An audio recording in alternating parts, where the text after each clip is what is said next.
Bad one today. Welcome.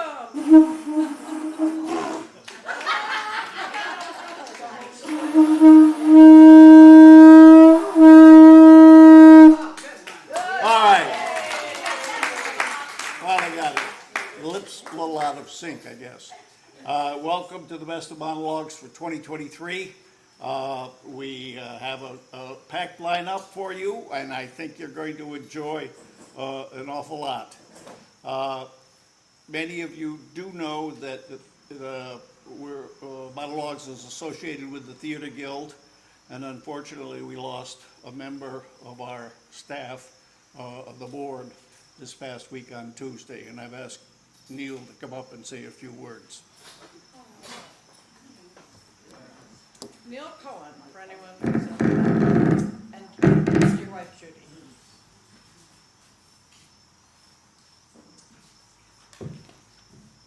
Thank you, Bob. Yeah, for those of you who may not know, I wasn't on the roster. Oh, we're getting some feedback, huh? That's the problem. Our colleague and friend who handled all our tech is no longer with us. For those of you who may not know, Chris Finik passed away on Tuesday night, and we mourn his loss. It's a little poem by Robert Frost. Nothing gold can stay. Nature's first green is gold, her hardest hue to hold. Her early leaf's a flower, but only so an hour. Then leaf subsides to leaf, so Eden sank to grief, so dawn goes down to day. Nothing gold can stay. We got to know Chris in the last year as he served on the Theater Guild board as our tech guy. Chris was a very sweet man, a very kind, giving, loving guy. I can hear him say, "What do you need?" I worked with him on a few productions, and other groups worked with him on productions as he handled our lighting and sound. Chris, if you remember, if you've seen him, maybe you haven't, looked like an old rock and roll star. He had this ginormous head of hair, and he was a drummer, a rock and roll drummer, and he loved some pretty hard rock, and he was private, self-effacing, I think is a better way of saying it, and he never wanted his picture taken, but he was always so present and so supportive of us, and we are at a loss and really miss him. This is a portion of a poem, When Great Trees Fall by Maya Angelou. And when great souls die, after a period, peace blooms, slowly and always irregularly. Spaces fill with a kind of soothing electric vibration. Our senses restored, never to be the same, whisper to us, they existed. They existed. We can be and be better, for they existed. So I invite us to, I wanted to dedicate tonight to Chris's memory, and if we can take a moment of silence for Chris and for his wife, Sharon, who, she lives in the village. So if we can do that now.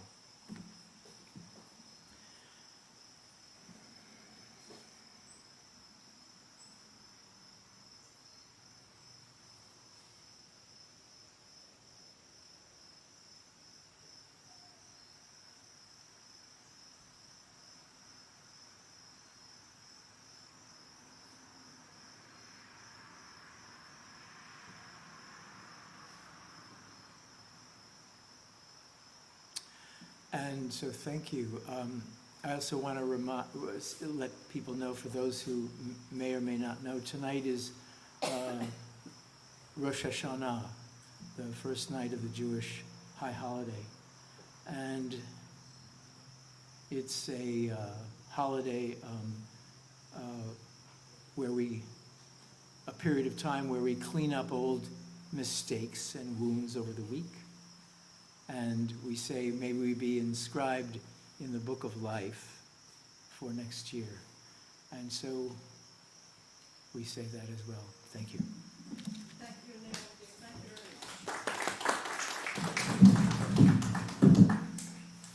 very much. Okay, well, I guess I need the little lifter upper here, right? My buddy and I here are going to speak together tonight. And we are, as Neil said, dedicating everything tonight to Chris, and to even those who have made the choice. Of course, there was a choice between coming here or having Rosh Hashanah with other plans, and we thank those who could be here or are here. It was Bob's and my mistake, because when we made the date and did everything, we had no idea we could be disrupting plans for anyone else. I'm sorry. Okay, now, has anyone here, and I think Chris probably was in this group, if you in your whole life, even as a littler person maybe, or a younger person, or I don't care what age you were, if you've ever had a dream in your life about something you would love to someday dream to do, like maybe get around the world or whatever you'd like to, put your hand up if you've ever had a dream. I think Chris probably had a dream, don't you, sometime, with his rock and roller hair and everything. Bob and I had a dream. And we didn't fulfill our dream for years because we worked and we were parents of young children, but both of us have sailed all our lives, and he's getting our prop for us. We sailed all our lives, and finally we met each other, and we had these dreams. Some of them, we had one we'd like to sail around the world. Well, that wasn't going to happen, I can tell you, when you've got little kids and you're working. Bob had a difficult time, as did Chris's wife the other day.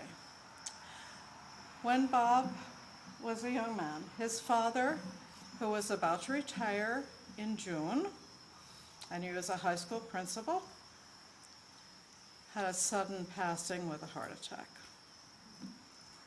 He had an extremely difficult time losing his dad.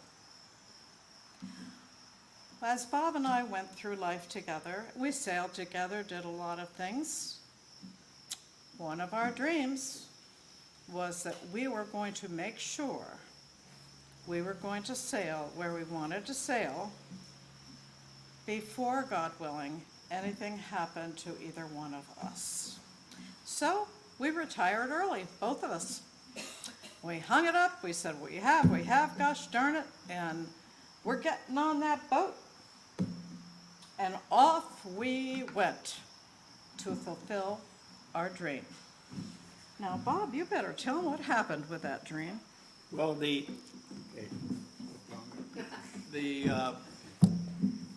snorkeled many times by chartering boats down in the Caribbean, and we said, but our dream was to sail our own boat down to those coral reefs and do snorkeling. So, we retire, what do? Well, you buy a boat, okay?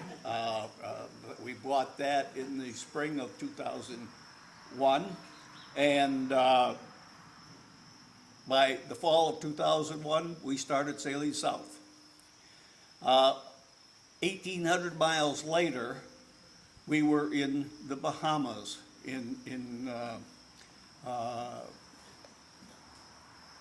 where are there many reefs and everything else. We specifically went to the Exumas, which is the further south part of the Bahamas.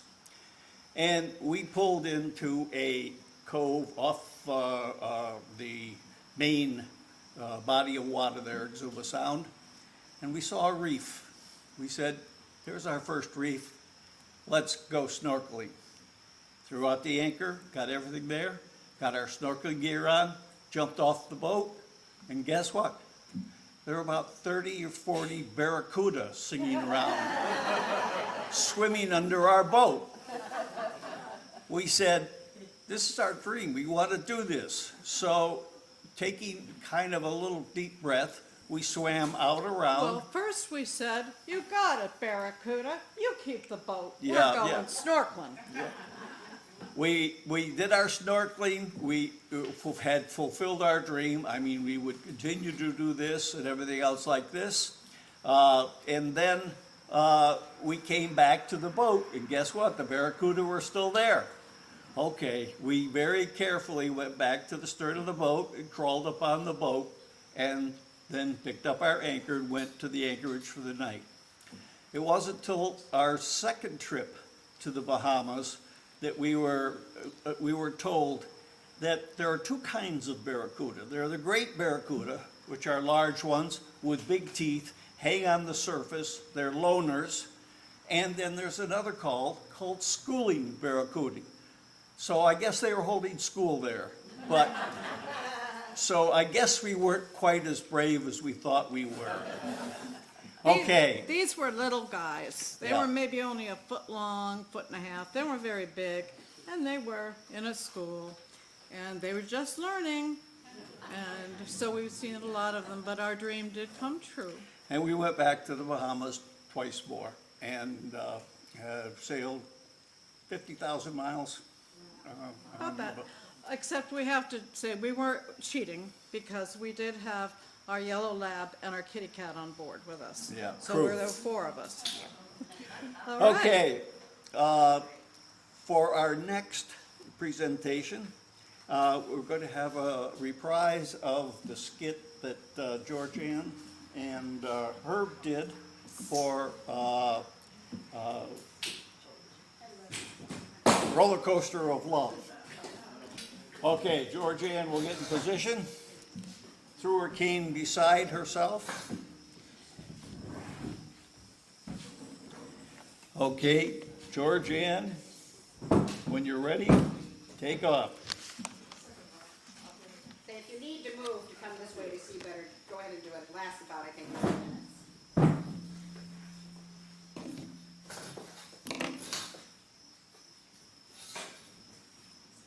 Hello?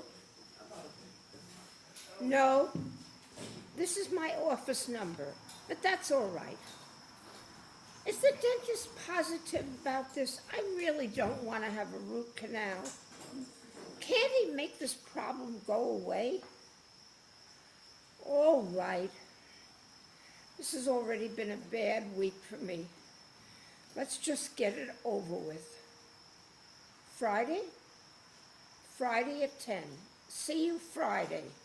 Darn, darn, darn, damn. Didn't you come in here yesterday? Why are you back? Well, because I didn't get what I wanted, what I came for. I didn't offer you any service.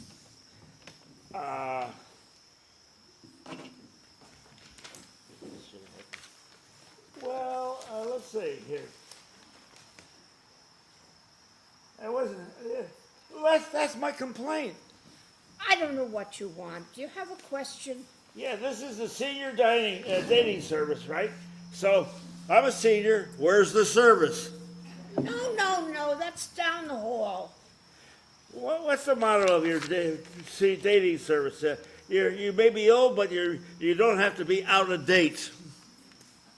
Look, I'm a writer. I write technical manuals. I just had a project canceled on me. All this research is totally wasted. So what do you want from me? The sign down the hall says senior dating service. The sign is down the hall because that stupid business is down the hall. And I wish you old geezers would stop coming in here. Oh, my lucky day. I caught you in a good mood. All right, I was rude.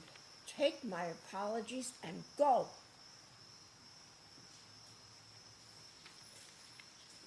I'm closing up. Do you want something?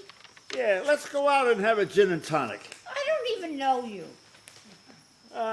You know, you're right. We gotta get to know each other better, get better acquainted. Maybe we should give each other a big hug and a kiss. Did you know that once you hugged and kissed a man, you can never again regard him as a complete stranger?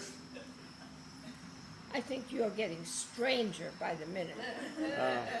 Oh, I like mature women. An older woman is like a vintage champagne, growing older in the bottle, waiting to pop. You wish. That's true. You keep saying things that make me feel optimistic. You know, I think we're a match. We go together like two sides of a sandwich. I don't want to be a sandwich. Would you please leave? Before we get acquainted? I don't want to get acquainted. Well, then, why did you invite me in here? I didn't. The sign on the door says, "Come in." That sign is not meant for you. Well, the sign doesn't say everyone but me. I'll add that tomorrow. You made a joke. You're a joker. No wonder I'm getting crazy about you. You're crazy, period. And don't get any ideas. I warn you, I'm an expert in karaoke. You mean karate? Whatever. Come on. A nice harmless old geezer comes in and you're going to kick him in the groin? Just vanish, okay? What is it with you? You know what I do? I'm a crab fisherman. I hunt for crabs. Oh, I think I spotted one. Did I invite you to stay? Well, indirectly. I did not. Well, you sort of said it with your eyes. They said to me something like, don't leave me, don't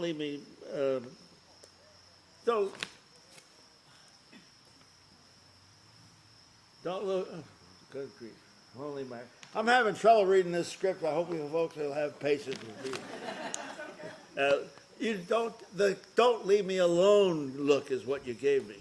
That was a do leave me alone look. Another joke. You're softening up. Don't count on it. I'm an optimist. You know, when I came in yesterday, I took one look and I said to myself, see, somebody here needs me to cheer her up. Right now, I'm a pessimist. Oh, the optimist and the pessimist. You see, your cup is half empty.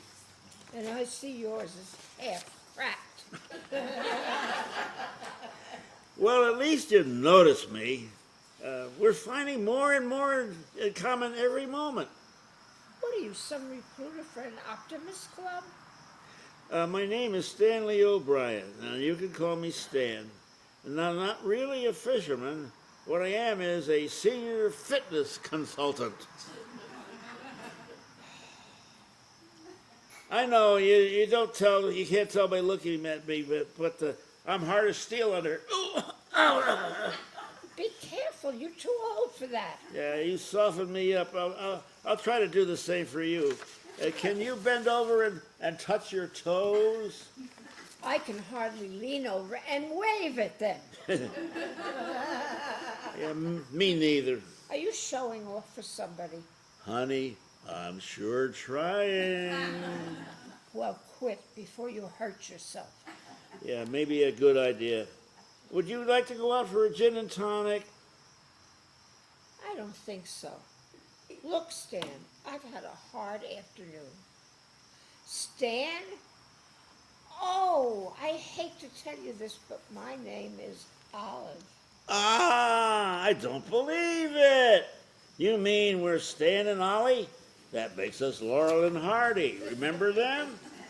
Please, Stanley, don't do what I think you're going to do.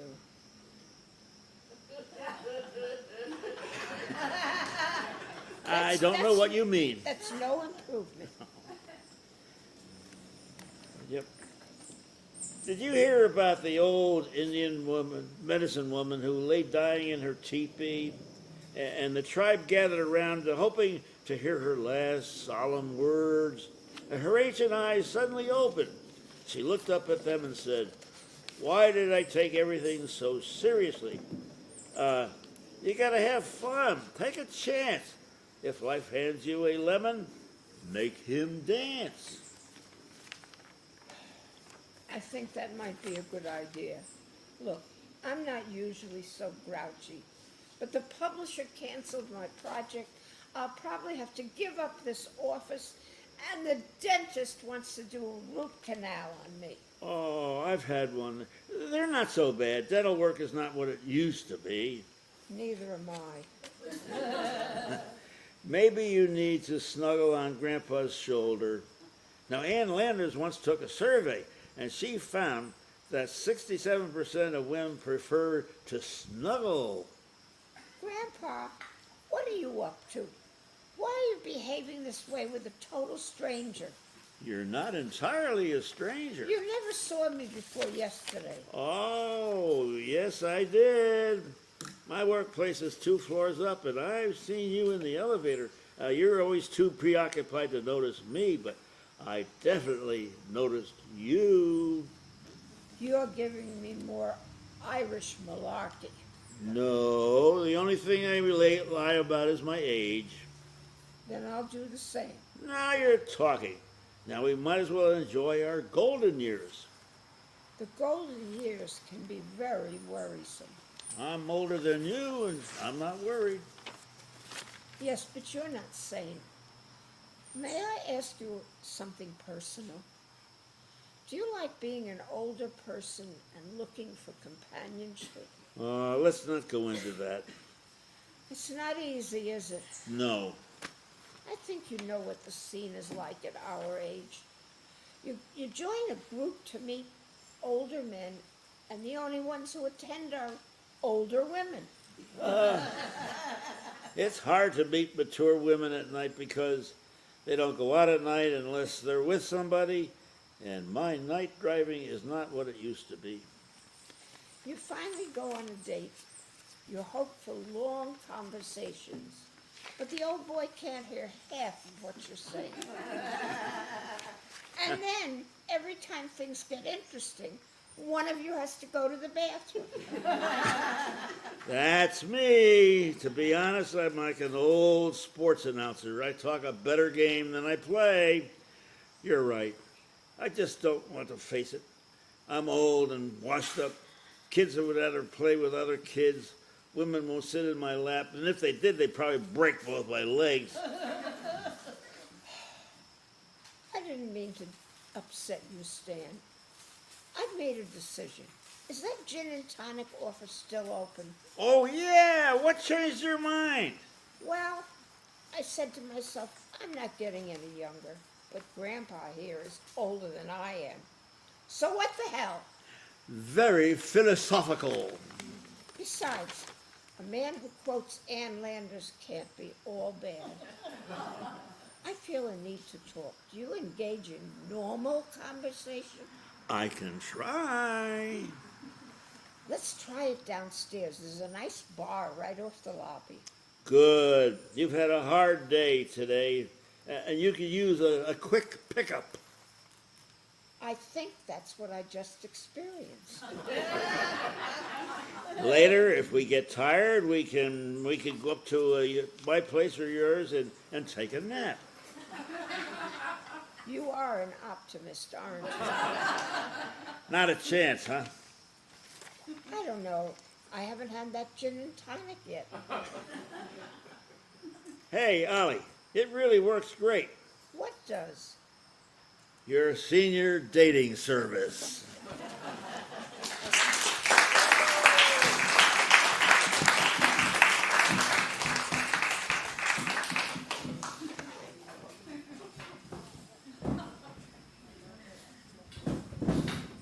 Thank you so much, Herb and Georgeann. You always are, Chairs don't. oh, We'd have you do that every day if we could. But let me see, I think we have a Deb something waiting for us here. Ah, yes. Deb Eisenman. I don't think she's looking for a dating service, though.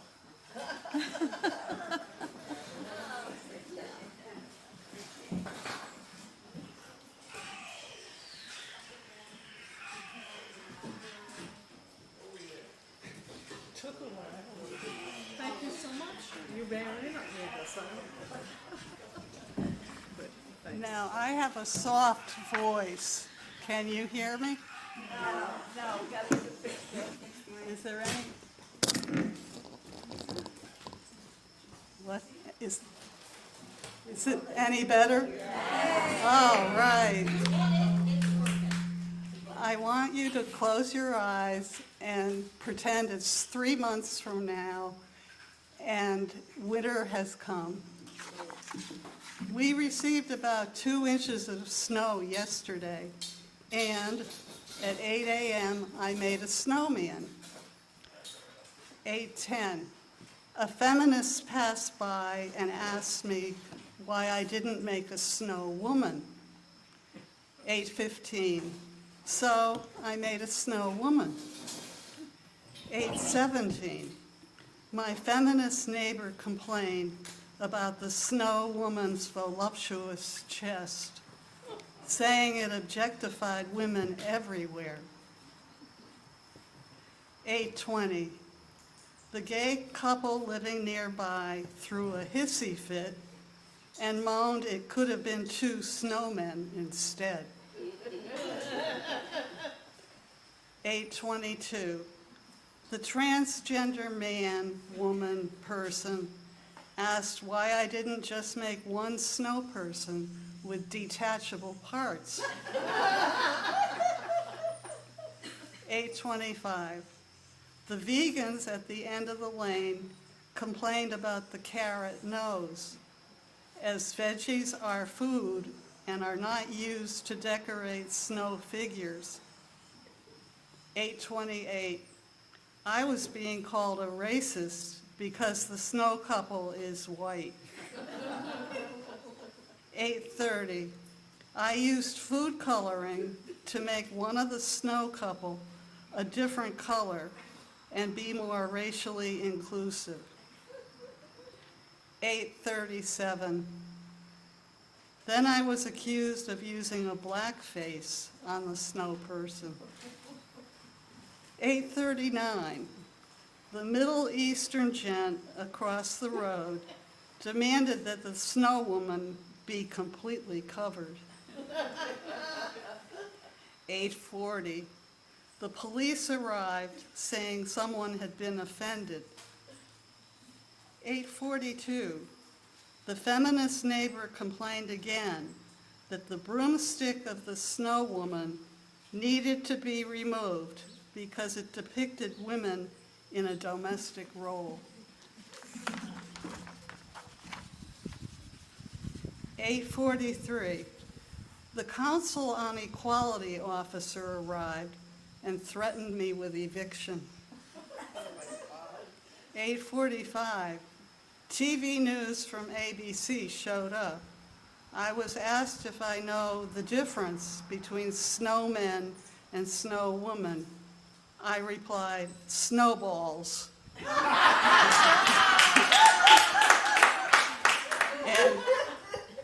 And I am now a sexist. 9 o'clock, I was on the news as a suspected terrorist, racist, homophobe, and sensibility offender, bent on stirring up trouble during difficult weather. 9:10, I was asked if I have any accomplices. My children were taken by social services. 9:29, far-left protesters, offended by everything, marched down the street demanding that I be arrested. 9:45, the boss called and fired me because of the negative association with work that had been all over social media. 10 o'clock, I cry into my drink because all I wanted to do was build a snowman. Moral: there is no moral to this story. It is what this world has become because of a bunch of snowflakes.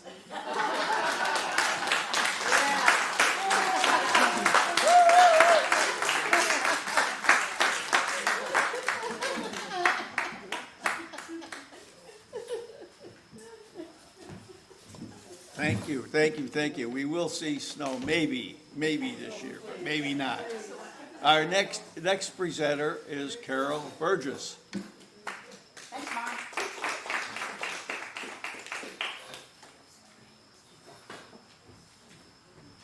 I don't think I need that. Thank you. I have been rereading Alice in Wonderland. It's one of my favorites, and it just gives, an uplifting feeling as you read it. And ooh, one of the poems, I believe it's the caterpillar asked Alice to recite, is "You Are Old, Father William." It shows that in the 1800s, when Lewis Carroll was writing, that there was a generation gap there too. So, enjoy. "You are old, Father William," the young man said, "and your hair has become very white. And yet you incessantly stand on your head. Do you think at your age it is right?" "In my youth," Father William replied to his son, "I feared it might injure the brain. But now I'm perfectly sure I have none. I do it again and again." "You're old," said the youth, "as I mentioned before, and have grown most uncommonly fat. Yet you turned a back somersault in at the door. Pray, what is the reason for that?" "In my youth," said the sage as he shook his gray locks, "I kept all my limbs very supple. By the use of this ointment, 1 shilling a box. Allow me to sell you a couple." "You are old," said the youth, "and your jaws are too weak for anything tougher than suet. Yet you finished the goose with the bones and the beak. Pray, how did you manage to do it?" "In my youth," said the father, "I took to the law and argued each case with my wife, and the muscular strength that it gave to my jaw has lasted the rest of my life." "You're old," said the youth. "One would hardly suppose that your eye is as steady as ever, yet you balanced an eel on the end of your nose. What made you so awfully clever?" "I've answered 3 questions, and that is enough," said his father. "Don't give yourself airs. Do you think I can listen all day to such stuff? Be off, or I'll kick you downstairs."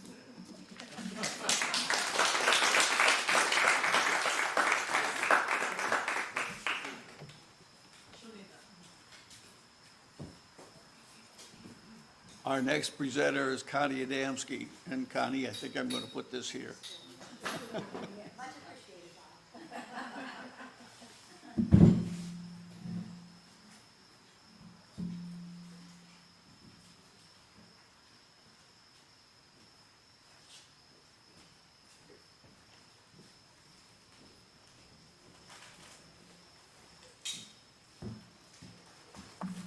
I was very happy to see that Bob and Judy brought this stool here, because I was wondering how I was going to reach the mic. It's way up here. So a little more whimsy, following Carol's poem. And Bob, keep me within my time limits. I've got a couple of whimsical poems, but I don't want to go over my 10 minutes. Animal observations. "O noble toad, what if you were to explode, and all those bumps on your back zinged off, rat-a-tat-tat? And Mrs. Bear, what if your fur was underwear that you could unzip and step out of? Oh, do you dare be really bare? I am curious, Mr. Mole, underground all the time, digging tunnels and holes, dining on earthworms. Do you have a soul?" This one's called The Old Gray Spider. The old gray spider spun her web up high, wider and wider, in the creaky-leaky barn. She cooed so sweetly. I mean you no harm, but the animals below watched her spinning with alarm. Mama bear baaed, pig grunted, and horse whinnied. None of them liked it. Still, she kept on spinning. Through the day and through the night, said the horse, it isn't right. Maybe she'll go away, said Pig, or maybe she'll die. After all, she's just an arachnid. She's no threat to you or I. We need to stop this worrying and go about our lives. But still he kept careful watch from the corner of his eye as the web grew and grew and grew in size. Till one fateful day, Spider whispered, I'm so tired of eating flies. And quietly, so quietly, she plotted their demise. Oh, foolish, foolish animals, you're in for a most unpleasant surprise. And hidden by the shadows, she started loosening the ties that held her enormous web so securely way up high. Down below, the horse was sleeping and Mama Sheep was feeding. It was Pig who saw what was in store. Quick, quick, he oinked, out the door, out the door. And when the web finally fell, not one animal was left on the floor. Now in the barn, the animals are snug and safe inside. And as for the old gray spider, she is back to eating flies. I'm okay? That's wonderful. Okay, one more. So Sonny the fish. Sonny the fish had only one wish. Not to be caught was his main thought. And finding food, he thought often of too. But his wish, oh, his wish was to be a big fish. A really big fish, like a shark or a tuna, or maybe a sailfish. Anything but a Sonny. Am I being foolish to want to be something I'm not? He asked Kitty, the catfish, to find out her thoughts. She said, her whiskers a-wiggling. A concern was niggling. So she said to Sonny, listen up, honey. Big fish have problems too. They're afraid they'll get caught. And they must hunt for their food. I don't mean to be rude, but you're not the only fish who's scared or hungry. Big doesn't mean better or safer. Do you get it? Sonny frowned and fretted. That wasn't the answer he expected. Buck up, Sonny, she said. Don't be blue. We all love you. Oops. Sorry, I lost my other page.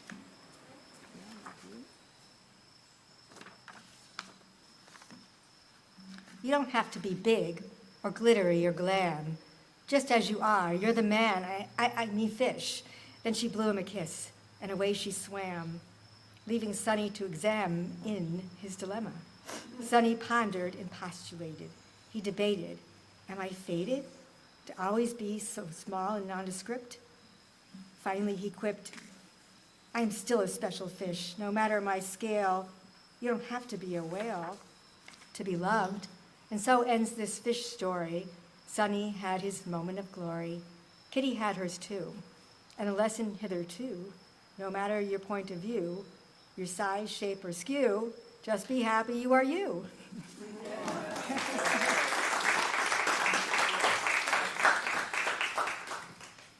Oh, he might need that. No. Some people might like be a little taller, like me. Tim Cleary, I thought you might want a little elevation, sir. It is your time. I am pretty tall. Yeah. I just thought, another few inches, sometimes, the mic can be short. Thank you. Well, that's why you're probably not going to be able to use it. Thank you, Connie. We enjoyed that very much. Okay, you can kick it out of the way if you want, Tim.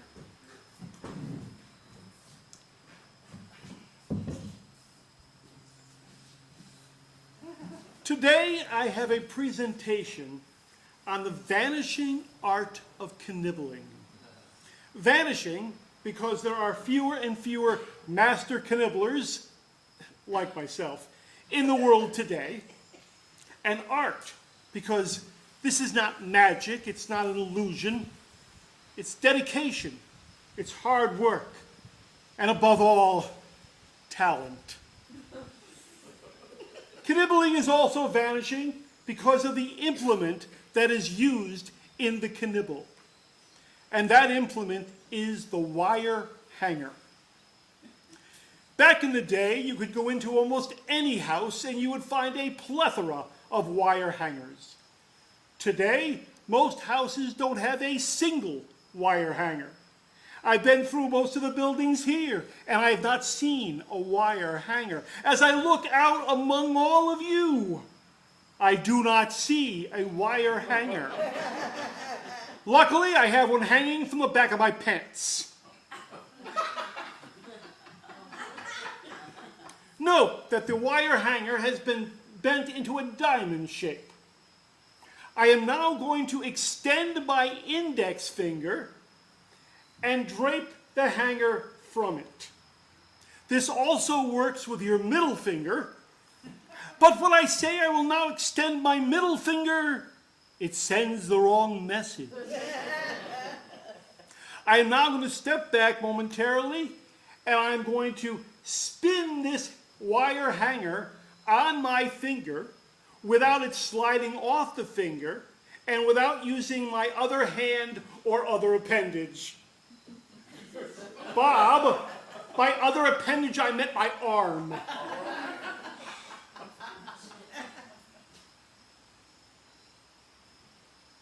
Let me show you that again. Now, there may be a few of you out there thinking right now, any idiot can do that. And you probably can. But, you picked up on that. But that was not knibbling. That was spinning a wire hanger on your finger.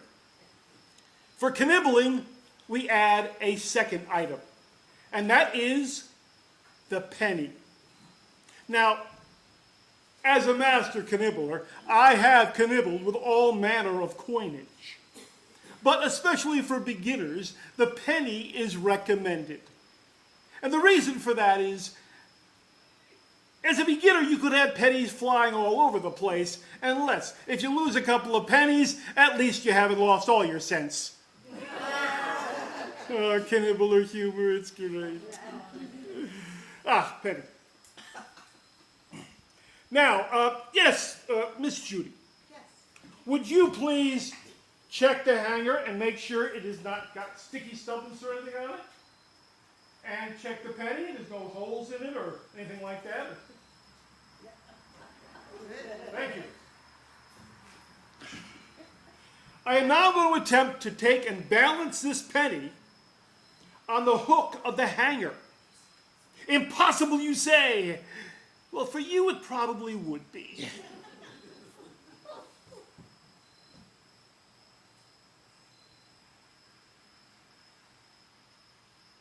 Momentarily, talk among yourselves.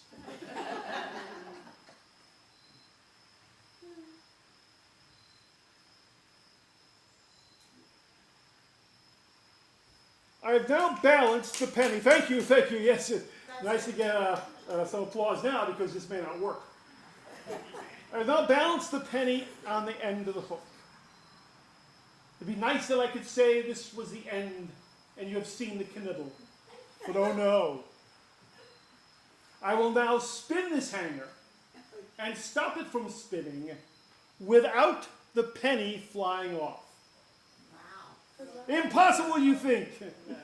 And you're probably right.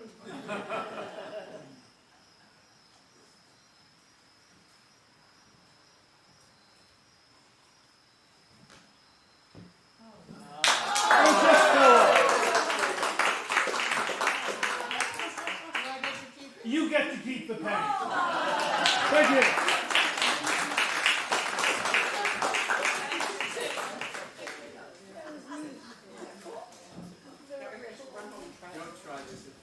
Okay, thank you. We didn't even know there was an ancient art of knibbling, but. Vanishing art. Vanishing. I'm not that ancient. Oh, okay, I'm actually a bit younger than you. Okay, our next presenter is Sandy Tarbox.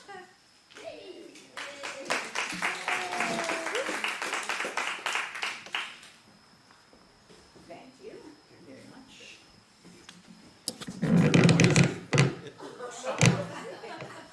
It's like One day, I was going to go to Monologues, and I had received a email from a friend who was having a bad day. And she usually goes to the monologue. Well, she didn't go, so I read this anyhow, and this was for her. Think of these folks when you're having a bad day. Fire authorities in California found a corpse in a burned out section of the forest while assessing the damage done by the forest fire. The deceased male was dressed in a full wetsuit, complete with scuba tank on his back, flippers, and a face mask. The postmortem test revealed the man died not from burns, but from massive internal injuries. Dental records provided a positive identification. Investigators then set out to determine how he had gotten to the middle of the forest. It was revealed that on the day of the fire, the man went diving off the coast, some 20 miles from the forest. The firefighters, seeking to control the fire quickly as possible, called in the helicopters with their large dip buckets. Water was dipped from the ocean and emptied at the site of the forest fire. You guessed it. 1 minute, our diver was making like Flipper in the Pacific, and next, he was doing the breaststroke in the fire dip bucket, 300 feet in the air. Some days it just doesn't pay to get out of bed. But keep listening. Still think you're having a bad day? A man working on his motorcycle on the patio, and his wife was in the nearby kitchen. While racing the engine, the motorcycle accidentally slipped out of gear, and the man, still holding onto the handlebars, was dragged through the plate glass window on the patio and was dragged inside. His wife, hearing the crash, ran to the room to find her husband cut and bleeding in the motorcycle and the shattered patio door. She called the ambulance, and they came to the house, and there was a fairly large hill. So she went down several flights of stairs to meet the paramedics and escort them to her husband. While the attendees were loading the husband, the wife managed to right the motorcycle and push it outside. She also quickly blotted up the spilled gasoline with some paper towels and tossed them in the toilet. After being treated, the man was released, and the man returned home. Looking at the shadowed patio door and the damage done to his motorcycle, he went into the bathroom to console himself with a cigarette and attend to his business. About to stand, he flipped the butt between his legs. His wife, who was in the kitchen, heard the loud explosion and her husband screaming, finding him lying on the bathroom floor with his trousers blown away and the burns on his buttocks, legs, and groin. She once again phoned for the ambulance. The same paramedic crew was dispatched. As the paramedics carried the man down the stairs to the ambulance, they asked the wife, "How did he get to these burns himself?" She told them. They started laughing so hard, one slipped, the stretcher dumped the husband out, and he fell down the remaining stairs and breaking his arms. Are you still having a bad day? Just remember, it could be worse. The average cost of rehabilitating a seal after the Exxon Valdez oil spill in Alaska was $80,000. One seal, $80,000. At a special ceremony, 2 of the most expensively saved animals were being released back into the wild. Amid cheers and applause from onlookers, a minute later, in full view, a killer shark ate them both. Still think you're having a bad day? A woman came home to find her husband in the kitchen, shaking frantically, almost in a dancing frenzy, with some kind of wire running from his ear towards an electric kettle. Intending to jolt him away from the deadly current, she whacked him in the arm with a plank and broke his arm in 2 places. Up to that moment, he was being happy listening to his Walkman. Still think you're having a bad day, Carol? 2 animal rights protesters were protesting the cruelty of sending pigs to slaughterhouse in Born, Germany. Suddenly, all 2,000 of the pigs broke loose and escaped through a broken ramp and fence and stampeded madly. The two helpless protesters were trampled to death. What? Still having a bad day? Iran terrorist Karan Rachachik didn't pay enough postage on the letter bomb. It came back with return to sender stamped on it. Forgetting it was a bomb, he opened it, it was blown to bits. So now, do you feel better? So take a deep breath and focus on your happiness. Things could be worse.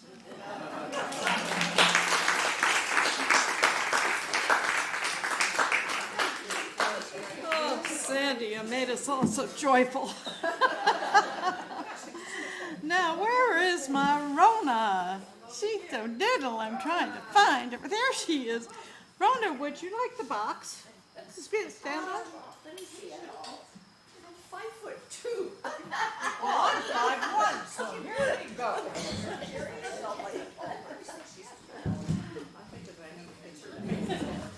Well, let's see. Okay. Thank you. Okay, how's that? Got it? Okay. I read this about, I think, 4 or 5 months ago, but I thought, give a bigger audience, you'd like it. My sister wrote this, and it's self-explanatory. It's called Irritation. Throughout our lives, we find that we often differ with our parents, our children, our neighbors, and even our contemporaries on various subjects. Lately, however, I hear more people complain about the intrusion of computers into our lives, especially in regard to phone calls. If we want to make an appointment or have a simple question for a health professional, we have to push numerous buttons on our telephone keypad and answer various personal questions from a computer voice before we can speak to a real person. I am sure this is to save the time of the employee who finally answers the phone, but apparently nobody has considered the fact that some of us do have just as busy lives as those employees, and we don't want to spend our valuable time listening to a loop of inane music while waiting online for a human being to speak to. And we do sometimes get irritated. This week has been especially irritating. Apparently, January is a favorite month for companies to make changes to how they do business and how we, as the end user of their product or service, must change our habits to accommodate them. I made several calls to our Medicare Advantage plan and finally hung up after spending half an hour listening to a continuous loop of monotonous clarinet music. I will try again another day to get answers to several questions I have about what I can purchase with the new flexible spending debit cards they sent us and when we spent a good hour registering on their website. Then the irritation began in earnest with a call to our life insurance company. In reviewing the policy recently, I found a clause which I didn't fully understand, but which stated that something would expire in 2018. What had expired in 2018? What had I missed? What was the effect that had on our life insurance policy? I really had to get an answer to my question, so I tamped down my irritation and called the insurance company. Of course, a computer answered my call and told me that my call was very important to them and someone would be with me shortly. But first I had to answer some questions to verify the ownership of said policy. I was instructed to enter my policy number on the keypad. I then answered numerous questions by pushing 1 for yes, 2 for no on my phone, as well as the last 4 digits of my Social Security number. After each entry, the computer read back my answer, and I had to verify it was correct by pushing 1 for yes or 2 for no. I then waited about 5 minutes, and a live person came on the line. She asked for the same information I had given the computer. She then told me that she could find no record of that policy number and asked me to verify all of my answers again. She then asked if this was a life insurance policy or an annuity. When I told her it was a life policy, she said, well, she only handled annuities and would have to transfer me to another department. You guessed it. I listened to more elevator music, gave all of the same information to the computer, which repeated each answer back to me and confirmed that it could not find my policy in the system and told me to hold on for a representative. Once more, I was routed through the computer to another lady who, upon ascertaining that the policy was originally issued by Travelers Insurance, told me she did not have access to the old policies in her new system and passed me along to someone else who could help me. After spending over an hour and a half on the phone and speaking to 5 computers, 5 customer service people who couldn't help me, I was finally connected to a lady who actually was able to look up my policy on her computer. When was this policy issued? She asked as she coughed and sneezed. We took out the policy in 1994. It was originally issued by Travelers, then was transferred to Metropolitan, and now we make monthly payments to your company. Sounds like you should be home in bed with a cold, I said. And she sneezed again. Where are you located? I'm in Oklahoma, and it's so cold today. Too bad you're not in Florida. We're having a high of about 70 today. We chatted a little as she perused my policy. Now I see why they had problems finding the policy number. They don't even write these first to die policies anymore. I see the paragraph you're asking about, but I don't know what it means. I'll need to get to someone higher up in the company to answer your question. I have your phone number, so I'll have someone call you. But you can assure me the policy is right in effect. It will stay in effect as long as you pay the monthly premium, and according to what I'm reading, it will be fully paid up on April 1st, 2038. And then it will stay in effect without any more payments. So that's the good news. Well, so long as the main policy is still in good shape, don't bother having someone call me back. I will be 85 in a couple of weeks, and at the rate it took me to get an answer to the question, I'll be dead before I get a call back, and my heirs can worry about it.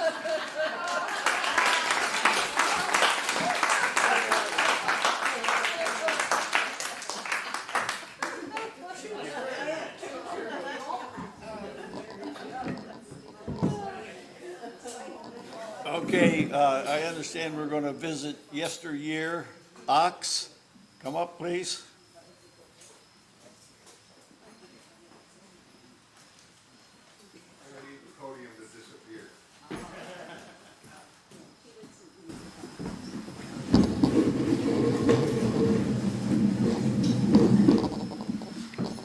Furniture moving.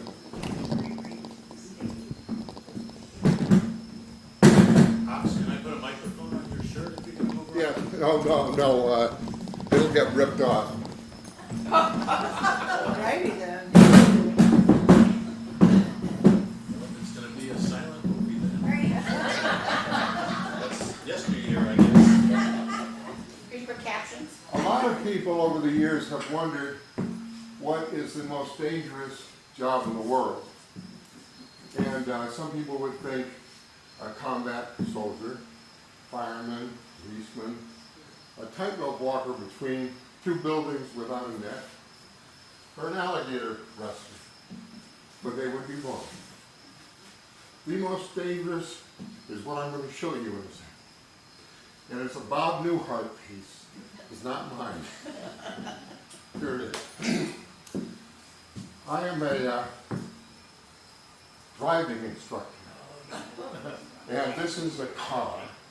And in the left seat is Mrs. Green. Mrs. Green has just moved to the village.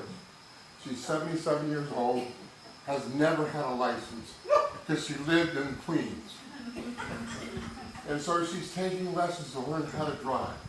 And this was my experience with Mrs. Green. Knocked over her car. Hello, Mrs. Green. How are you this morning? I'm Mr. Baxter. Nice to see you. First of all, I'd like to say that ACE Driving School would like to thank you for choosing us to show you how to drive as safely as possible. Remember, our motto is a safe driver is it good driving? Now, I noticed that this is your second lesson. The first lesson was with Mr. Jones. I visited him in the hospital. Well, I couldn't tell whether he did say anything because his jaw was wired together.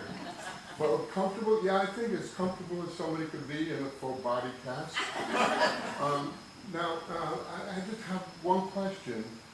How fast were you going when Mr. Jones jumped out of the car? 75 miles an hour? Where were you going 75 miles an hour? In the driveway? How are you driving 75 miles? What other kind of braking? Well, you put it in reverse. Oh, that would work. That would work. Did Mr. Jones teach you how to start the car? Well, good. Well, you start the car. Okay. No, that's the windshield wiper. No, that's the lighter.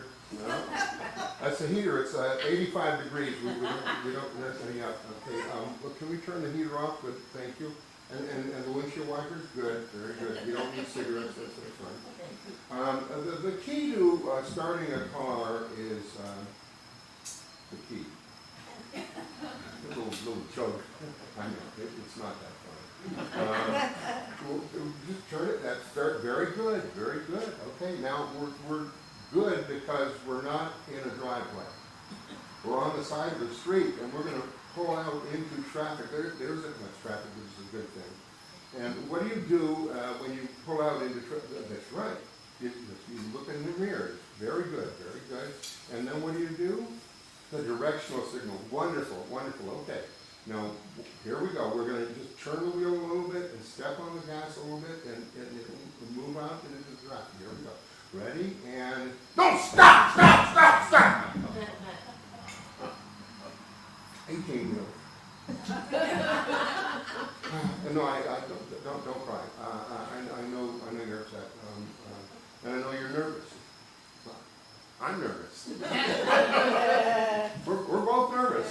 I'm not crying, so please don't cry. We're going to try it again, and this time I'll actually look so that we'll make sure there aren't any other vehicles.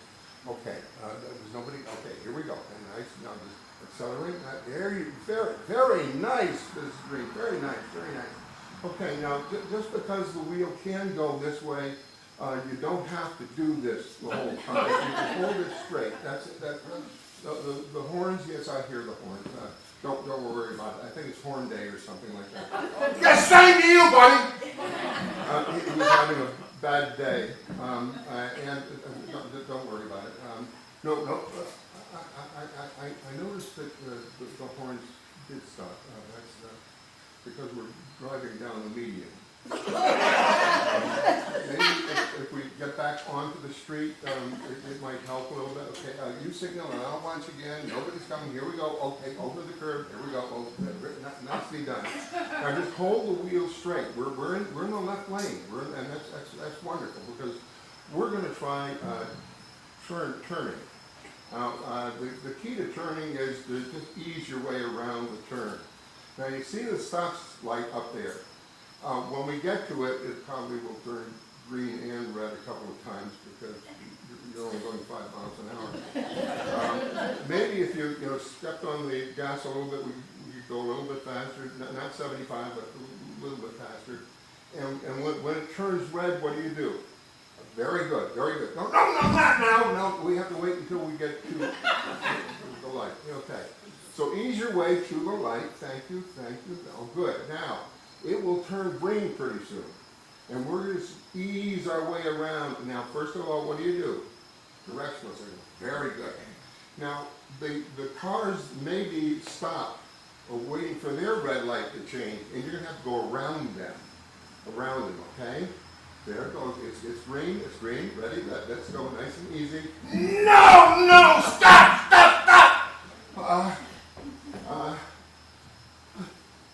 I just, probably my fault. Just assumed since you were in the left lane and you had the directional signal going left. No, that's okay. There are only two problems right now. First of all, this is a 25-mile-an-hour zone and you're going 55. The other problem is, slow it down, thank you. The other problem is, it's a one-way street. I know you're going one way, but no. This is not a street, this is an alleyway. This is an alleyway, but maybe we should try some alleyway driving. You see up ahead that there's a delivery truck, and it's parked a little bit away from the building, and there's not enough room between it and the next building. Mrs. Green, there's not enough. Mrs. Green, there is not enough room between the. I could have been wrong about that too. We don't need the side mirrors anyway. And Mrs. Green, there's a practice area about 3 blocks away, and it won't have trucks, and it won't have one-way streets, and it won't have lights. And maybe we can just practice a little bit. Would you like to do that? Oh, okay. Turn right up here. Okay, good. No, not here! Stop! Oh! That was probably my fault, too. I should have said to turn right at the next street. Then we wouldn't have killed all those tulips. Smashed through the white picket fence and dug the lawn up of owned by a very large man carrying a baseball bat. I said, sir, it was a mistake. One hit, put it in reverse, go backwards. Two, remember 3 strikes, you're out. Okay, good, go back. Whoa! Yes, I know we hit something. It was a car, I think. What? Your eyes were blinded by the red lights? The flashing red lights on the car? Yes, officer. Mrs. Green was explaining that your lights affected her eyes. And what? The officer said, I have to go to the precinct with him. He said he's been following us for 5 minutes now, and the desk sergeant just won't believe what is going to be in the report. So I'm going to have to read with him, and they're going to have the other officer and the tow truck take you to the impounding area, and then you'll join me in the police precinct. Yeah. Oh, I'll definitely be there. I think I'm going to be there for a long time. Mrs. Green, this ends your second lesson. Ace, driving school would like to thank you for choosing us to teach you to drive safely. Remember our motto, a safe driver is a good driver. Yes, goodbye, yes. Those are a little tight. What? You want my name? Frank Baxter. Why do you want my name? You want me for your next lesson? Take me away!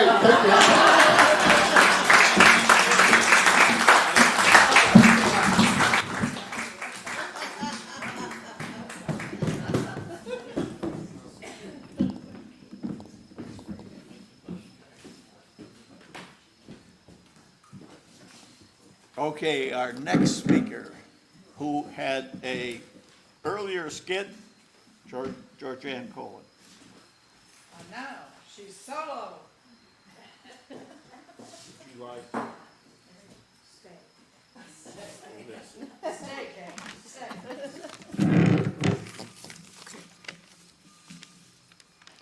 I had to write this for the topic for a writing group that I belong to. Yep. If you could, the subject is, if you could win a lifetime supply of anything you choose, what would you choose? I might choose a lifetime supply of dark chocolate because it tastes so good and so smooth in your mouth. Or I would choose a lifetime of years to read all the books I want. I would never again have to cook, clean, get up early, or go to the doctor. I would sit in the warm sun surrounded by lovely flowers, watching the bumblebees flutter around the plants, soaking up the sweet nectar. If I could have a lifetime supply of thoughtfulness, kindness, caring, and love, that would be super. And last but not least, a steady supply of cats who come to live with me so I can love them, study them, and listen to their soft purr.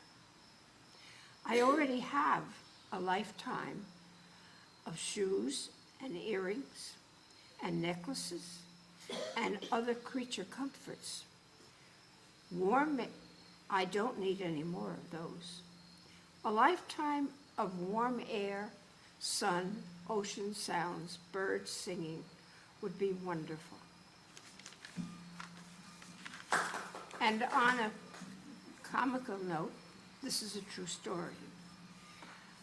How old folks change a light bulb. How many old folks does it take to change a light bulb? High up in the kitchen ceiling, there is a round glass dome covering 2 light bulbs. One of the bulbs has been out for 3 weeks. I complained to my husband that the light was too dim for the room. He replied that he would have to bring up the 6-foot ladder from the garage in order to replace the old bulb. Of course, at age 91, I did not want him to climb up on a ladder. So instead, he called maintenance and made an appointment to have a worker come to our unit and replace the bulb for us. And so, I got out the 2-step folding ladder from the closet. I climbed up, unscrewed the glass dome, removed the dead bulb, cleaned the inside of the dome, and inserted a new bulb. Screwed the cover back on, and gingerly climbed down the 2-step ladder. All the while, the man of the house told me I could not reach the light fixture. He called maintenance back to cancel the appointment that he had made 15 minutes ago. I heard him tell the dispatcher, "We do not need anyone to come because our neighbors stopped by and fixed the light bulb for us." I guess he did not want to tell anyone that an 89-year-old woman had completed the task.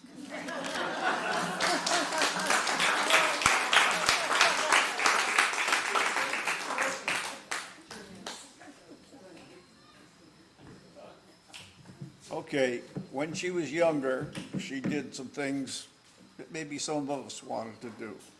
Claudia Fox.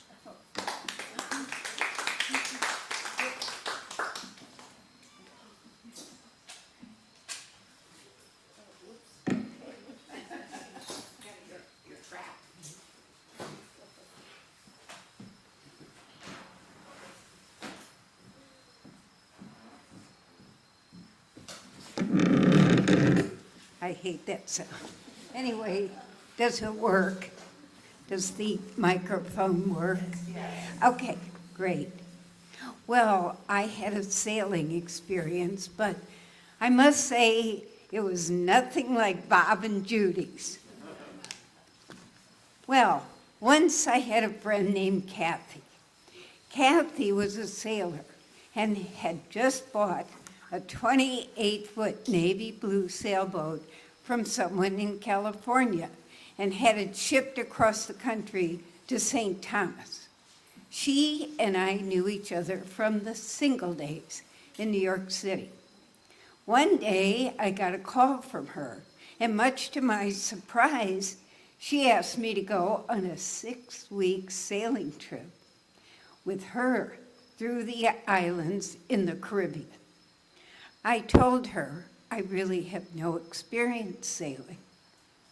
As she was speaking, the thought crossed my mind that maybe this was one of those miracles, a great way to spend the summer, as I had just left a job and wasn't starting again until September. I questioned her though. Are you sure you want to do this with me? I don't know how to sail. Can you swim, she asked. Of course, I said. Oh, no problem. I can teach you. It's easy. I should have seen red flag, but no, I saw adventure. A few weeks later, we flew to St. Thomas and began our sailing trip.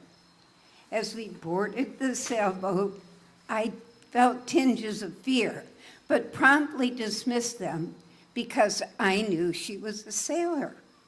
And how hard could this be, really? The first thing she did was load the boat with bottles of wine. I thought that was a bit strange, especially since I don't drink, so I asked her, what about food? She said, we'll get that along the way. I thought, well, that makes sense, but not even a can of soup? We boarded the boat with our little duffel bags filled with t-shirts, shorts, and bathing suits, and off we went. We motored out into the Caribbean, and it was breathtaking. The sun was shining brightly, making the waves glisten, but the water was just a little bit rough. As we motored along, suddenly, out of the corner of my eye, I noticed that our dinghy had overturned, and I saw the paddles floating in the water, quickly disappearing from sight. We were clipping along, so I yelled to her, "The dinghy! We lost the dinghy! Don't worry, I'll get it!" I promptly ran to the edge of the boat and jumped overboard. I rounded up the oars and swam to the dinghy. In the meantime, she swung the boat around to pick me up. I thought, teamwork, teamwork. But as I pulled the dinghy toward her, she was yelling, "Don't you know there are sharks in this water? What were you thinking?" Apparently, I was not thinking.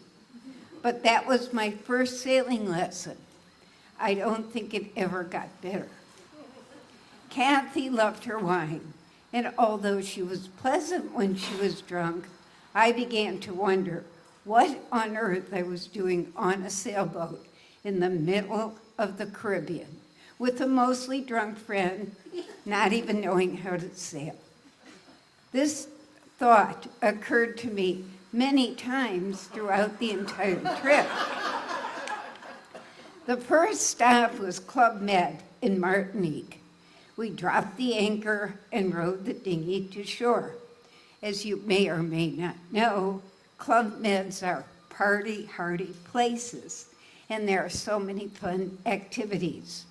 We decided we would row into shore in the morning, have breakfast, spend the day doing activities, stay through dinner, and then return to the boat at night.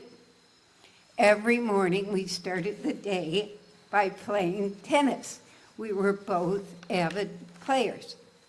Each morning, a young man came to the courts and asked me to take a motorbike ride. I was having none of it. To me, that spelled disaster. But his persistence paid off. And finally, Kathy said, "What harm could it do? Why don't you just go do it and we'll get rid of him?" Being tired of his constant pursuit, I agreed. She said, "We can meet up for lunch after." We went to get on the motorbikes, and I asked, "Where are the helmets?" He said, "Oh, we don't need any." To which I replied, "Maybe you don't, but I do, and I'm not getting on this bike without a helmet." He promptly retrieved one helmet from the office. The operative word here is one. and we hopped on the motorbike for a short trip down memory lane.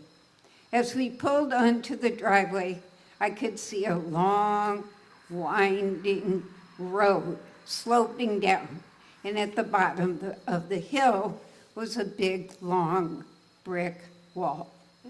It took only a few minutes to pick up speed, and whack!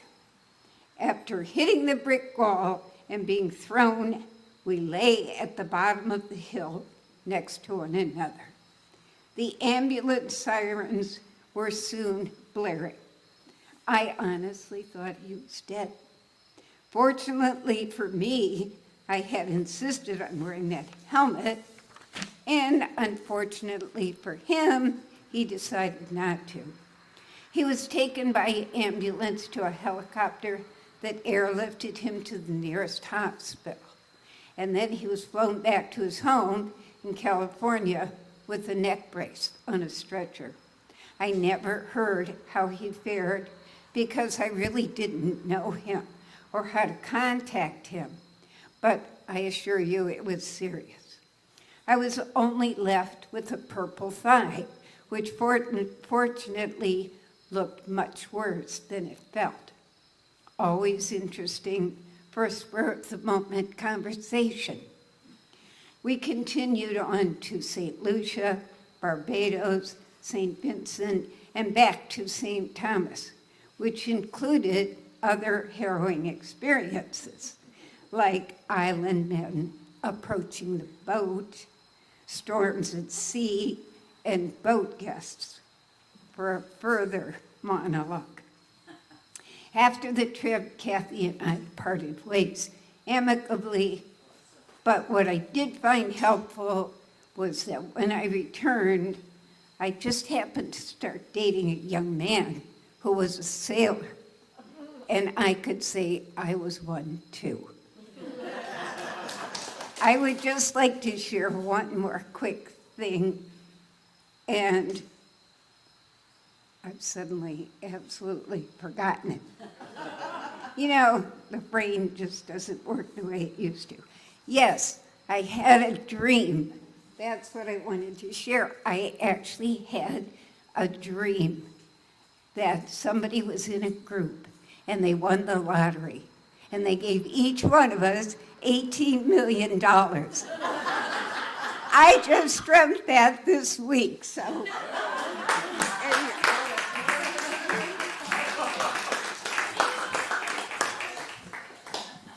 All right, there's one person in the audience here who flew in from Ireland just to be here for monologues today, and Ed Edelson.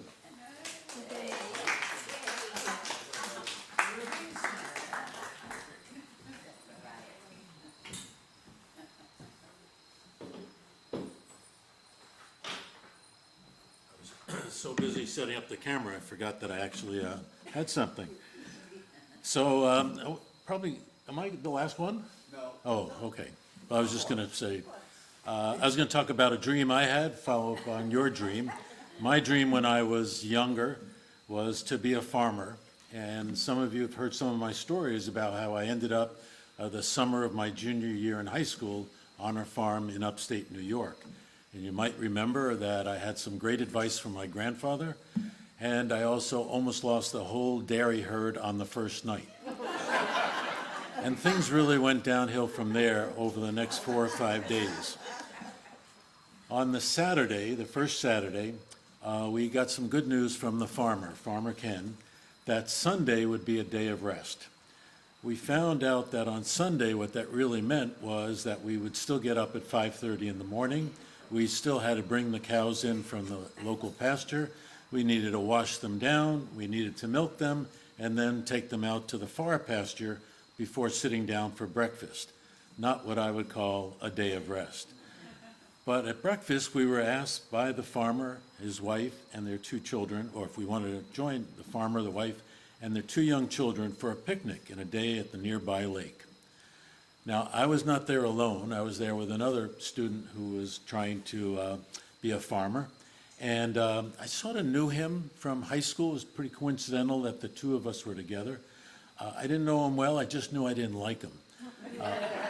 But we were together on this farm, and, well, that caused some, we'll say, bonding. I also liked the two young children. They were really delightful to be around, and I'm not saying this to brag, but I had scored a 750 on the SAT achievement test for biology. But this 10-year-old girl knew so much more about biology than I would ever learn from her experiences on the farm. So it was good for me to be around her and learn more biology.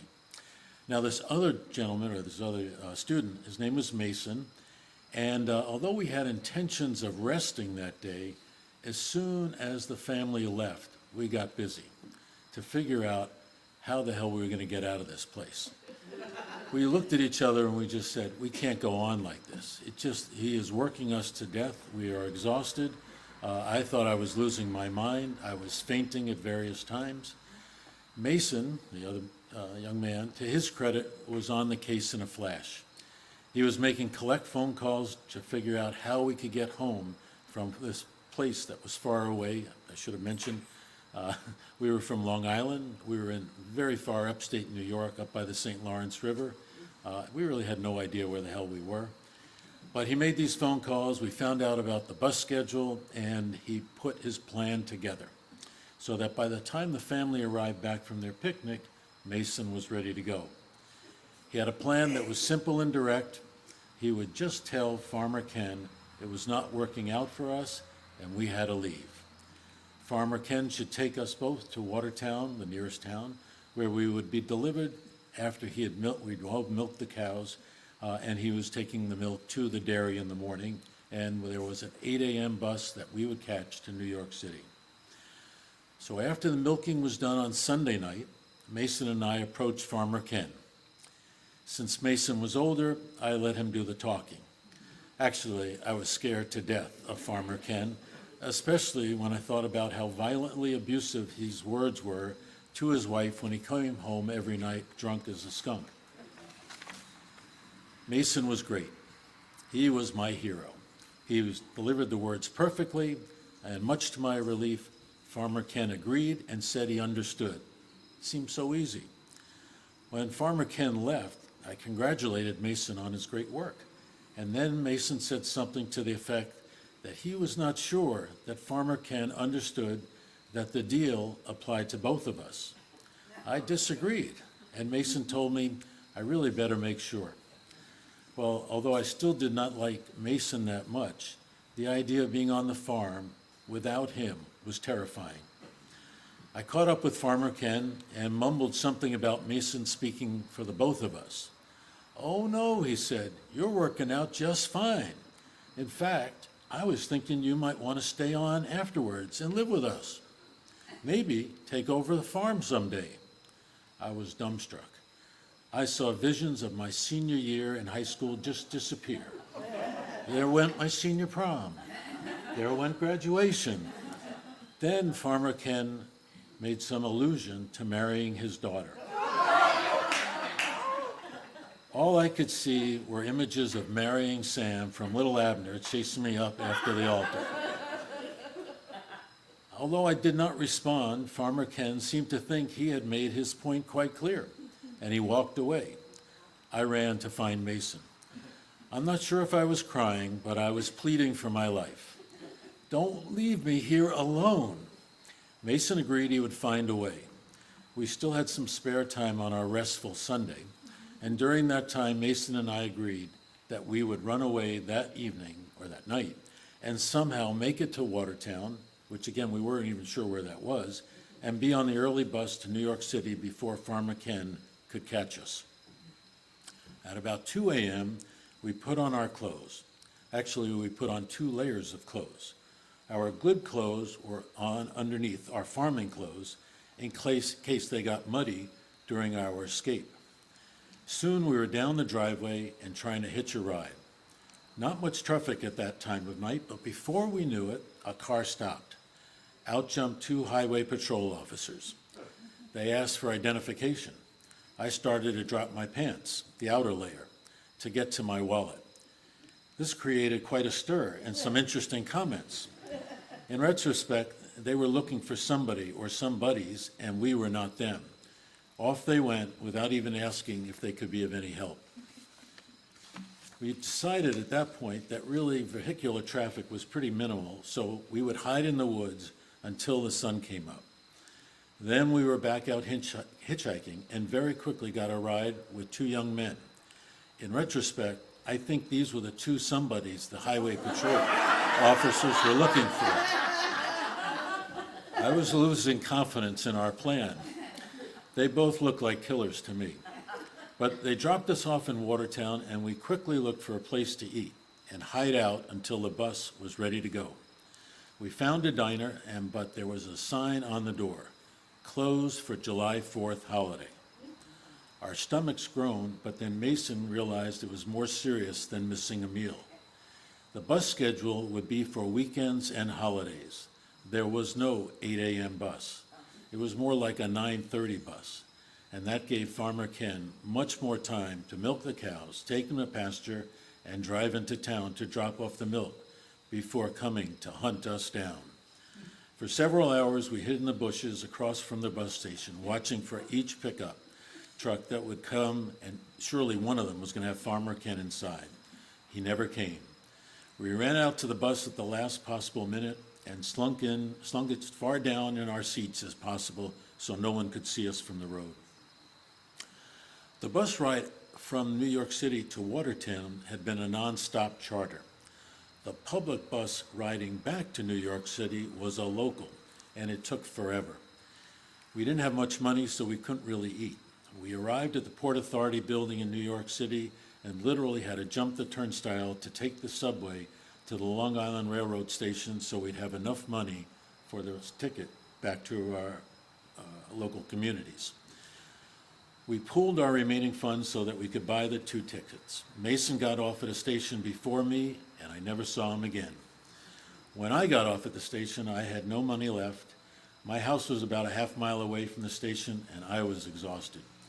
My parents had no idea that I was coming home that night. They began to ask questions, and the more stories I told, the harder my father was laughing. I never saw him laugh so hard and for so long, and that made the whole adventure worthwhile. Thank you.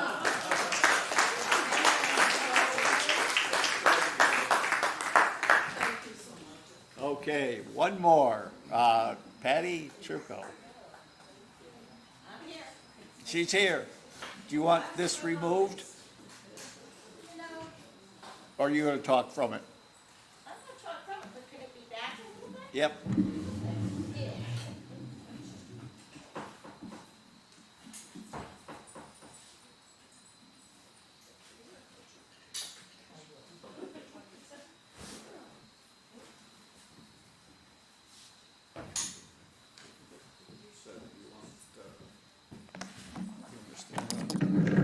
No, that's good. I mean, that's good. Okay. We're good. We're happy. We might move around. Oh, I guess I need my little stage, huh? No. I have visions of me. I have a dream too. I'm gonna fall off of this thing. OSHA approved. Okay. Oh, it is, really? Yeah, Okay, you say so. Oh, I can't see the words here. Okay, we're in. Hello. Hello, my fellow village people. This is a story I wrote for the play Crushes, Dates, and Lovers, and has several names from the beginning of the time I wrote it to the end. One of the names I started with was Buster, and you'll see why. And another name is Lots of Laundry, and again, you'll see why. And another name that I really liked was A Girl's Gotta Do What a Girl's Gotta Do, and you'll see why. Lots of Laundry is what we settled for on the play. I open my eyes. Good morning, world. What do you have for me today? Laundry. Lots of laundry, which means a trip to the laundromat. I close my eyes again and I imagine myself back in Florida. Out of everything I miss most about that 3-bedroom, 2-bath home is the washer and dryer. I open my eyes again, back to reality. Here we are now, back in Connecticut, in a dark, rather drab basement apartment, just me and the boys. Smile glides across my face as replaying Jason, my oldest son, running from one end of our new home to the other, then back to me, tugging on my coat and asking, "Where's the rest of the house?" Well, being I had some unpacking to do, I said, "I don't know. Could you go look for it? And when you find it, let me know." That gave me plenty of time. Well, here we go. Today is today, and our day begins. Little breakfast, and then, you got it, off to the laundromat at the corner. 2 kids in tow. Sean is only a year old, so he's mostly a carry, and Jason is 2, so he obviously is mostly a runner. Let's see. Although it's only a few doors down the laundromat, we drive there. After putting the clothes in the washer, we go to the adjoining bar for change. Nice setup this guy has. 2 businesses easily run together. His name is Joe, and he looks like an old salty fisherman. Gray, ragged beard, twinkling eyes, and a little side smile with one eyebrow that randomly rises. He wears a Greek fisherman's wool cap to finish off his nautical look. Well, days turn to months and months to years, and other than Jason and Sean growing like weeds, not much has changed. I waitress, so I can easily adjust my hours around the boys' schedules. My grandmother watches the boys, and on evenings I work, she insists they sleep over to give me time to do whatever young people do nowadays. I go disco dancing. Donna Summers. I have made some lovely male friendships these past 5 years. Just no dating. I had rules, lots of rules. And rule number 1 was, my sons come first. These rules of mine are the perfect scenario for most men, and that's fine by me. Through all these years, the laundry routine remains the same. You know the drill. As I enter the bar for change, I warn the boys, no running. I look up, expecting to see Joe's side smile, but no Joe. And who is this? Joe has had help in here and there, but nobody quite like this. This has gotten my attention. Bearded, flannel shirted, and Lord, is he wearing cowboy boots? Yet, I feel a little flustered as I ask for my change. Oh, well, weeks pass, and I see him now occasionally at the laundromat. We talk a little as he empties coin boxes and does some repairs. His name is Ron, and he's the son of Joe. Of course, the similarities are so obvious, especially the side smile and that one eyebrow that rises randomly. He had lived in Denver, that explains the cowboy boots, and he had returned to Connecticut to help his dad out so he could slow down. The more I see him, the more I talk to him, the more interested I become. I actually think I have a crush. It's been a long time since I ever felt anything like this, which is good, because at least I know I'm not dead. But, you know, I take this feeling and I just file it. And on with my life, I'm gonna go. But feeling sticks with me, though. I even ride around with dirty laundry in the trunk, because I'm not doing it unless his trunk is in the driveway. Not good. So, next month, Jason and Sean are going back to Florida to visit their father. I'll have 2 weeks. 2 weeks with very little responsibility and plenty of me time. And then there's Ron. I'd like to have 2 weeks of we time. No strings attached, of course. I hatch a plan to make this happen. The boys have been asking for a pet. a rabbit. Now, a rabbit is not on my radar as pet material and does not fit well with my plan. We need a dog. After some looking, we bring home Buster from the local pound. He's larger and more energetic than I had planned on, but the boys decided Buster it is. On the evenings that the boys sleep at Grandma's, I start walking the dog late at night down to the corner and then slowly make my way back home.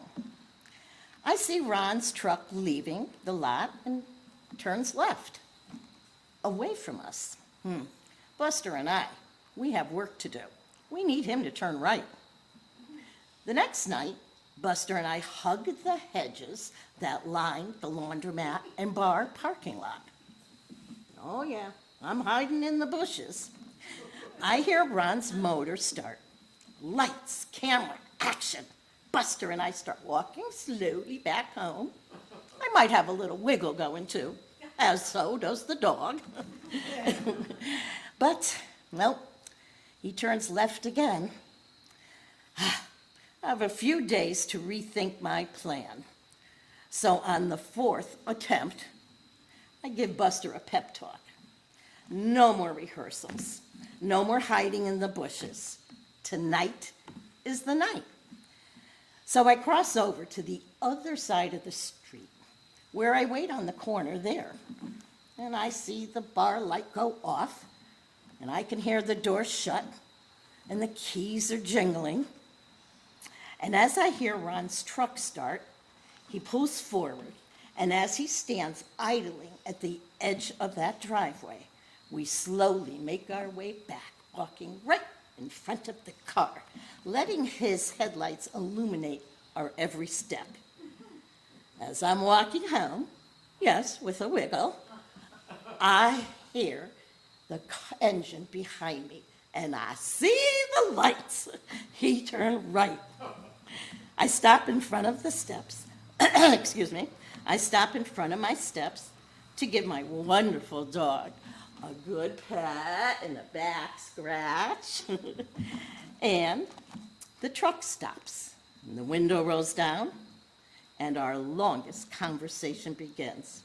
We cover a lot, but most importantly, we laughed a lot. When we finally say our goodnights, he waits for us to enter the house and turn off the porch light before he pulls away. The next week, it's time for the boys to go to Florida. Sending them away was not easy, but I must admit the timing was pretty great. I get home from the airport, and I run to the hamper. And of course, it's empty, so I go to the dressers. My clothes go to the boys' room, their dresser. The boys' clothes, clean clothes, dirty clothes, who cares? I'm doing laundry.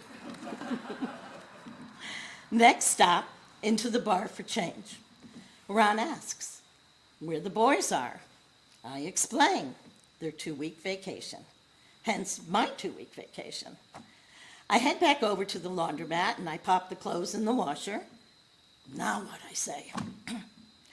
I take a deep breath. I decide I'm going back into that bar. Yes, in the middle of the day. I'm getting hoarse. Yes, in the middle of the day, and yes, to have a drink. As Ron serves me my 7 and 7, he gives me that little side smile and asks, 2 weeks? Yep, I reply, 2 weeks. He asks, how about dinner tomorrow night? Oh my God. I frown. I'd really love to, but I'm working. He asks where I work, and I tell him where I work, and pretty much told him my schedule for the week, hoping for a new date for that dinner. But he says nothing. I wait a little while, then I thank him for my drink and say goodbye and leave feeling slightly dejected.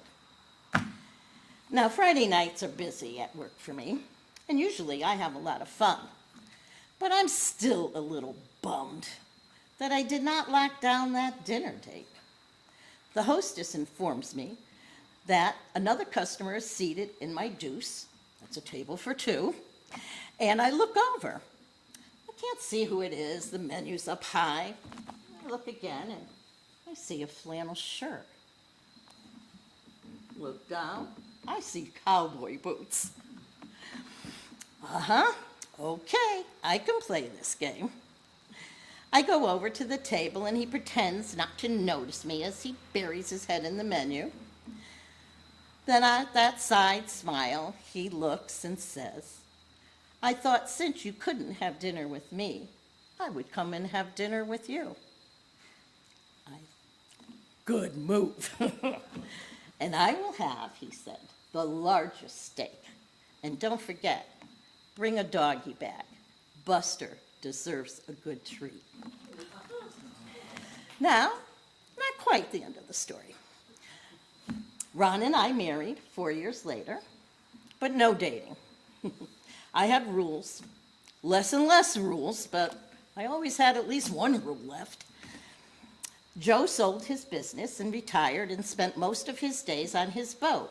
Yes, fishing.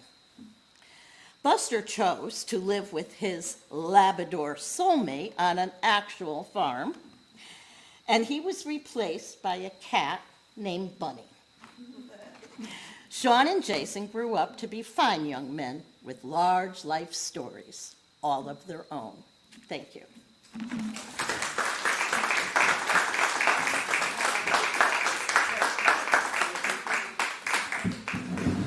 Okay, we thank you very much for coming. The next monologues will be Friday, October 6th. And, Very long from now. yeah, and I want to leave you with one thought. In my business life,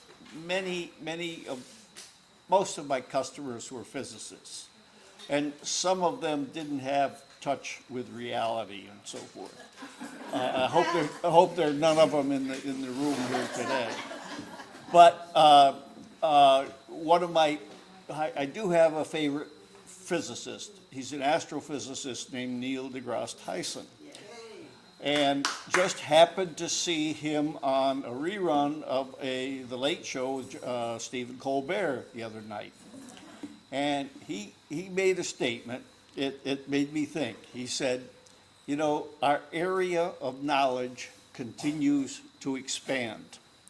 This means the perimeter around that area also expands. And therefore, the perimeter of what we don't understand is also larger. I hope you had a good time. We will see you another time.